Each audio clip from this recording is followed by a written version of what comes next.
Dear friends, title पढ़ के आपने जाना होगा कि मैं किस बारे में बात करने जा रही हूँ। इससे पहले कि मैं अपने वीडियो को आगे बढ़ाऊँ, मैं एक बात आपसे कहना चाहती हूँ। फ्रेंड्स, अंग्रेज भारत की तरफ क्यों आकर्षित हुए थे? सिर्फ इसलिए क्योंकि भारत में उन्हें बहुत पैसा नज़र आया। वही चीज़ मुग़लों को नज़र आई थी, वहीं अंग्रेज़ों को नज़र आई। अंग्रेज कब्जा कैसे पा गए? सबसे बड़ी वजह ये तो ही कि भारतीयों में एकता नहीं थी। आज से नहीं, मुग़ल के ज़माने से। जैसा कि हम सभी जानते हैं कि जो पृथ्वीराज चौहान था, उसी के ससुर जो थे उसको मरवाने में अहम भूमिका निभाए थे। संभाजी महाराज की बात करें तो उसका बहनोई उनको मरवाने के लिए अहम भूमिका निभाया था। ये जो गद्दार थे, ये जो बुरे लोग थे, ये अपने ही परिवार में इस तरह की जहर वाली मानसिकता रखते थे। तो सोचो दूसरे राजाओं का क्या होता होगा, दूसरे राजाओं की कैसी मानसिकता रही होगी। तो यही चीज़ अंग्रेज़ों ने भी देखी होगी कि इनमें एकता नहीं है। और दूसरी जो सबसे बड़ी बात ये थी वो ये कि जो भारतीय हैं वो सीधे भी बहुत थे। अब जो अंग्रेज़ों जैसा काइयापन था वो इनके अंदर नहीं था। उसी चीज़ का अंग्रेज़ों ने फ़ायदा उठाया और धीरे धीरे करके पूरे भारत को अपने कब्ज़े में ले लिया। अंग्रेज़ केवल भारतीयों पर अत्याचार ही नहीं करते थे, उन पर अंधाधुंध काम करवाना, उन्हें मारना पीटना, उन्हें कम सैलरी देना, बल्कि वो भारतीय महिलाओं का शोषण भी करते थे, जो इतनी ज़्यादा घृणित बात की थी जिसकी जितनी निंदा की जाए उतना कम है। फ्रेंड्स, जो क्रांतिकारी थे उन्होंने तरह तरह के हथकंडे अपनाए थे अपने देश को आज़ाद कराने के लिए। लेकिन एक भी ऐसा किस्सा कभी सामने नहीं आया कि क्रांतिकारियों ने किसी महिला के साथ, अंग्रेजी महिला के साथ कोई दुर्व्यवहार किया हो या बच्चों को कोई क्षति पहुंचाई हो। उनके संस्कार ही ऐसे नहीं थे। उनके माँ बाप उस तरह के रहे होंगे। अब कुछ नीच माँ बाप इस तरह के भी होते हैं, चाहे कितना बड़ा पाप उनका लड़का कर दे, लेकिन स्पष्टीकरण देने आगे आगे पहुंच जाते हैं। अपनी कोई नहीं कहता, हम क्या बताएं जब हम सुने नहीं हैं। या फिर अपने लड़के को खुश करने के लिए, या फिर अपने लड़के को खुश करने के लिए किसी दूसरे पे अत्याचार करना। फिर क्या फ़र्क पड़ता है, कोई लेडी हो या फिर नवजात शिशु हो। तो ये सब चीज़ें उस टाइम पे लोगों में नहीं रही होंगी, तभी तो ऐसे क्रांतिकारी पैदा हुए। तो अब आगे बढ़ते हैं इसी वीडियो में। फ्रेंड्स, जब 1919 में जब मार्च 1919 में वर्ल्ड वॉर हो रही थी, तो अंग्रेज़ों ने भारतीयों के सामने एक प्रस्ताव रखा कि तुम वर्ल्ड वॉर में हमारी सहायता करो, बदले में हम तुम्हें फ्रीडम देंगे, हम तुम्हें आज़ाद कर देंगे। भारतीयों को लगा होगा भाई कह रहे हैं तो करेंगे। तो भारतीयों ने तो पूरी शिद्दत के साथ उनकी मदद की वर्ल्ड वॉर। जबकि कहा भी था वीर सावरकर ने कि उन्हीं से ट्रेनिंग लो, उनसे हथियार लो, उसके बाद वक्त बताएगा कि बंदूक की नली किस तरफ घुमानी है। लेकिन शायद भारतीयों में से कुछ भारतीयों को वो चीज़ समझ में नहीं आई, या फिर उस समय गांधी राज ज़्यादा था, तो उस वजह से उस चीज़ को इतना सीरियसली लिया नहीं गया। आज़ादी तो नहीं मिली, लेकिन एक रोनेल्ट एक्ट लग गया। उसके अंतर्गत कि अंग्रेज़ों के अंदर इतनी पावर है कि जब चाहे जिसे गिरफ्तार कर दें और लोकतंत्र के नाम पर किसी को कितनी भी सज़ा सुना दें। उन्हीं के गवाह, उन्हीं के सबूत, जो मर्जी आए वो करें। सिर्फ इतना ही नहीं, नमक का दाम भी महंगा। तो फिर इन सब के विरोध में जगह जगह आंदोलन चलाए जाने लगे, प्रोटेस्ट जिसे कहते हैं। हर जगह आंदोलन चलाए जाने लगे। अब इसी आंदोलन के अंतर्गत अमृतसर में जो जलियांवाला बाग है, वहाँ पर बहुत सारे लोग इकट्ठा हुए थे। शांतिपूर्वक सभा चल रही थी, मीटिंग चल रही थी कि किस तरह से हम आज़ादी को हासिल करें शांतिपूर्वक तरीके से, कोई भगदड़ नहीं, कुछ नहीं। वहाँ पे महिलाएं भी थी, बुज़ुर्ग भी थे, आदमी भी थे, छोटे छोटे बच्चे भी थे, हज़ारों की संख्या में लोग थे।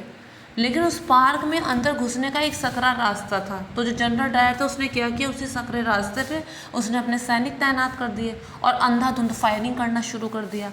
अब अंधाधुंध फायरिंग की तो सब लोग मारे गए, हज़ारों लाखों लोग वहाँ पे मारे गए, कितने घायल हुए। अब इसके विरोध में किसी ने महात्मा की उपाधि लौटा दी, किसी ने सर की उपाधि लौटा दी। असहयोग आंदोलन चला, फैक्ट्रियां अंग्रेज़ों की बंद, विदेशी कपड़ों का बहिष्कार, विदेशी सामान का बहिष्कार। लग रहा था कि हाँ आज़ादी मिल जाएगी। लेकिन फिर हुआ ये कि जो चौरा चौरी में एक घटना हो गई। वहाँ पर जब आंदोलन चल रहा था तो ये जो अंग्रेज़ थे उन्होंने आंदोलनकारियों पर हमला कर दिया। अब कोई कितना बर्दाश्त करे, हर सेकंड तो कोई नहीं बर्दाश्त कर सकता ना। और वैसे भी फ्रेंड्स, एक बहुत बड़ी बात होती है, आदमी अपना अपमान सह लेता है, लेकिन अगर अपने अपनों का अपमान होता है, ख़ासतौर पे अपने बच्चे के साथ कुछ गलत हो रहा होता है, तो उस टाइम पे तो आवाज़ निकल ही जाती है। तो इसमें गलत क्या है? तो ऐसा ही भाई उन लोगों ने भी किया, क्रांतिकारियों ने भी किया। तो इस पर अंग्रेज और भड़क उठे और उनके साथ दुर्व्यवहार करने लगे। इस पर क्या किया उन्होंने, पुलिस स्टेशन में आग लगा दी। अब उसे सेल्फ डिफेंस भी आप कह सकते हैं। आग लगा दी तो क्या हुआ कि 22 पुलिस वाले मारे गए। अब गांधी जी ने ये तो देखा कि 22 पुलिस वाले मारे गए, पुलिस स्टेशन में आग लगाई गई, लेकिन क्या कैसे हुआ इस पर तो उन्होंने ध्यान दिया ही नहीं। तो उन्होंने अपना असहयोग आंदोलन वापस ले लिया। अब जब असहयोग आंदोलन वापस ले लिए तो अंग्रेज और उग्रता से सामने आए और अंग्रेजों पर वो अत्याचार करने लगे और वो भारतीयों पर अत्याचार करने लगे और उनके साथ गलत करने लगे। तो बहुत से भारतीयों ने तो घुटने टेक दिए, लेकिन कुछ ऐसे थे हिम्मत वाले, उन्होंने कहा नहीं, आज़ादी हमारा हक है और छीन के लेंगे अपना हक। वो थे राम प्रसाद बिस्मिल, जिन्होंने HRA का गठन किया, हिंदुस्तान रिपब्लिकन एसोसिएशन, इसका उन्होंने गठन किया। इसके अंतर्गत बहुत से क्रांतिकारी उसमें शामिल हुए और ये जो क्रांतिकारी थे इन्हें गरम दल का भी माना जाता है। अब जैसे कुछ क्रांतिकारी ऐसे थे जो बातचीत के द्वारा, जो वयस्क थे, बड़े बुजुर्ग थे, वो बातचीत के द्वारा इसका हल चाहते थे। जैसे कि गांधीवादी थे जो लोग अहिंसात्मक तरीके से, जैसे लाला लाजपत राय और जैसे कि गांधी जी। लेकिन कुछ लोग ऐसे थे जो गरम दल के थे, वो कहते थे कि नहीं, आज़ादी ऐसे नहीं मिलेगी, आज़ादी मिलेगी बंदूक की नोक पे और आज़ादी मिलेगी लड़ के। तो ये राजेंद्र प्रसाद बिस्मिल की ही पार्टी थी। तो उन्होंने एक बैठक बुलाई, एक सीक्रेट ऑपरेशन हुआ, एक सीक्रेट बैठक उन्होंने बुलाई, एक मीटिंग हुई। तो उस मीटिंग में क्या हुआ कि राजेंद्र प्रसाद बिस्मिल ने सबसे पहले ये बात रखी कि जब से असहयोग आंदोलन वापस लिया गया है, अंग्रेज़ तो और भी ज़्यादा उग्रता से सामने आ रहे हैं। और इसके बाद जो सचेंद्र बख्शी ने कहा कि हमें हथियार की ज़रूरत पड़ेगी और वो हथियार हम कैसे लेंगे, जो हमारे पैसे अंग्रेज़ों के पास है उन्हीं से लेंगे। कैसे? अब अंग्रेज़ जो कम सैलरी देते थे भारतीयों को, उसमें भी वो कर लिया करते थे। अब वो कर शाहजहाँपुर से ट्रेन के माध्यम से लखनऊ तक जा रहा था, उसमें सरकारी खजाना था। आज के हिसाब से 60 लाख रुपए और उस समय के हिसाब से 8,000 रुपये उस संदूक में थे। तो उसी को लूटना था और उसे लूट कर उसे अंग्रेज़ों के खिलाफ ही प्रयोग में लाना था। तो जिसके लिए ये मीटिंग बैठाई गई थी। तो इस पर चंद्रशेखर आज़ाद ने कहा कि मेरे देश की मिट्टी में बहुत दम है और मैं विवश कर दूंगा अंग्रेज़ों को नाक रगड़ने के लिए।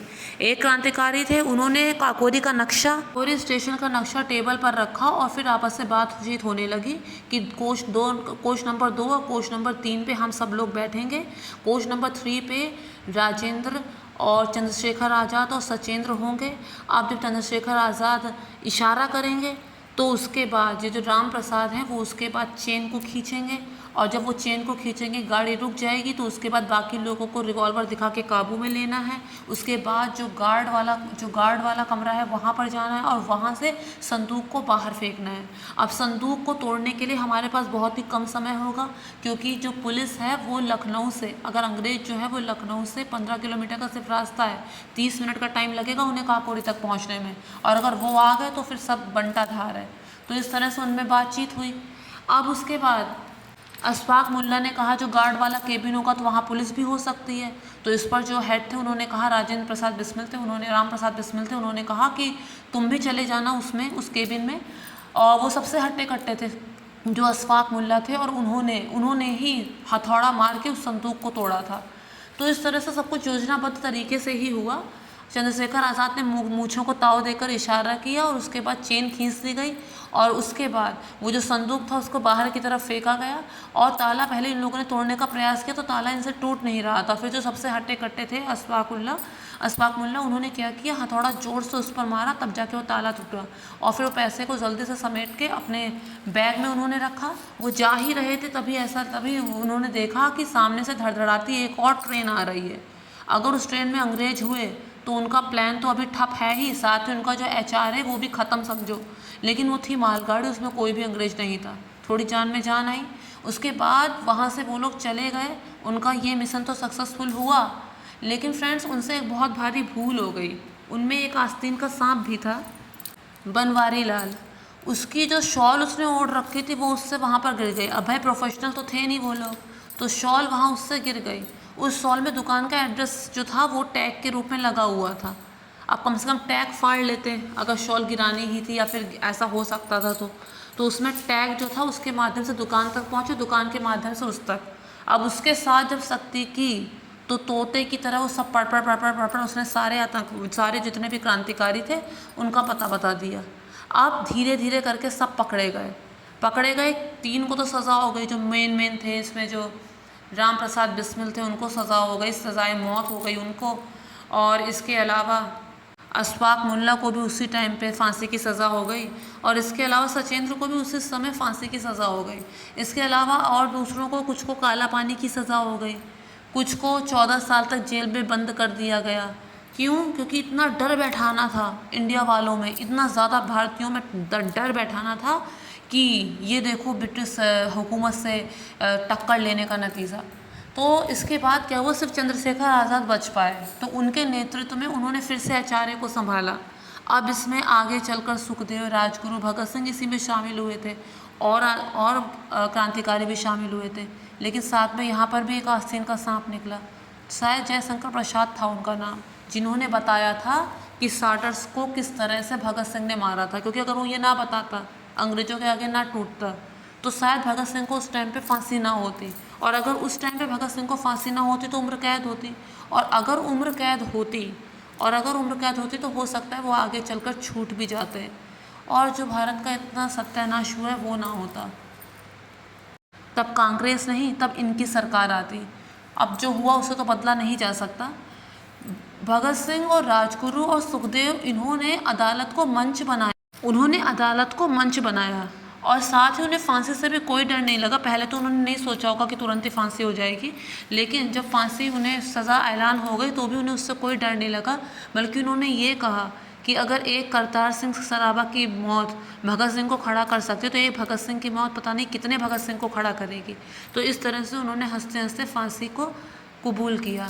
सिर्फ 23 साल की उम्र थी भगत सिंह की। फ्रेंड्स, आजकल तो लड़के इतने बड़े बड़े हो जाते हैं, उसके बावजूद माँ बाप कहते हैं अभी अकल नहीं है, अभी समझ नहीं है, सब कमजोरी का लक्षण है। जाने कितने साल से ये इसी कार्य में लगे हुए थे भगत सिंह। जब से होश संभाला तब से वो इसी कार्य में लगे हुए थे कि देश को स्वतंत्र कैसे कराएं। इतनी मैच्योरिटी थी उनमें। माँ ने संस्कार भरे होंगे तभी तो। अब माँ ने उल्टे सीधे संस्कार भरे हो कि किसके ख़ानदान को नंगा करना है या फिर किसको ऐसा करना है, तब तो इसी तरह के बच्चे पैदा होंगे और इसी तरह की बोली भाषा वो बोलेंगे। तो फ्रेंड्स, ये सब पेरेंट्स किस तरह के संस्कार देते हैं ये नज़र आता है। तो फ्रेंड्स, मैं उम्मीद करती हूँ कि आप लोगों को मेरा वीडियो पसंद आया होगा। और अगर पसंद आया हो तो मेक श्योर मेरे चैनल को सब्सक्राइब, वीडियो को लाइक और शेयर ज़रूर करना। Thank you friends, thank you so much.